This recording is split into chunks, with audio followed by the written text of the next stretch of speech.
नाम देखी आई दियर के क्षेत्र बा, जिला सिवान बा, त्रिकालपुर ग्राम बा, साव थाना के अंतर्गत पड़ेला ई गाँव।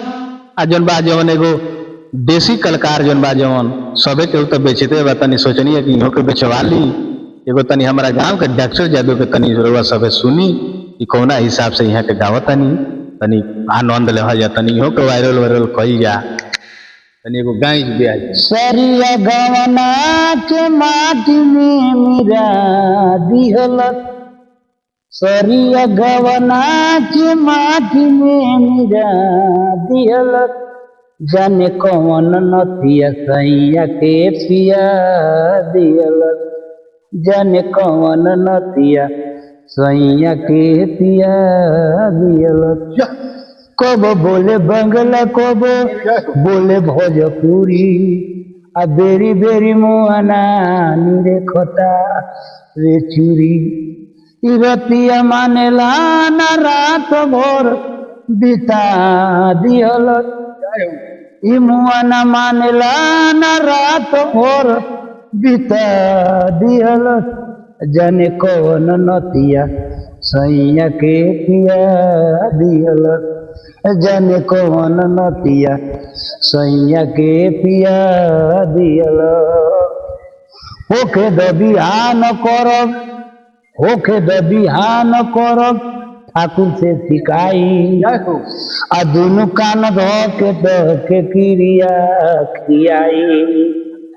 होखे दबिहान करब ठाकुर से सिकाई, आ दुनु कान धो के क्रिया खियाई। सरिया गवना के माटी में मिरा दिहलत, जाने कौन नथिया सैया के पिया दिहलत। कबो सुते चित, कबो सुते पेट कुनिया, आ ऐसन बुझाता एकरा उपटल बा नमुनिया।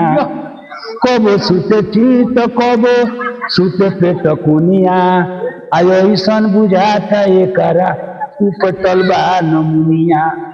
सखी हो घरवा के भीतरे ओका दिहलत, सखी हो घरवा के भीतरे ओका दिहलत, आ जाने कौन नथिया सैया के पिया दिहलत, आ जाने कौन नथिया सैया के पिया। बेरा बेरा कहतानी मानी लो कहानवा, आ दूर रह सैया जनी छुअत बदनवा।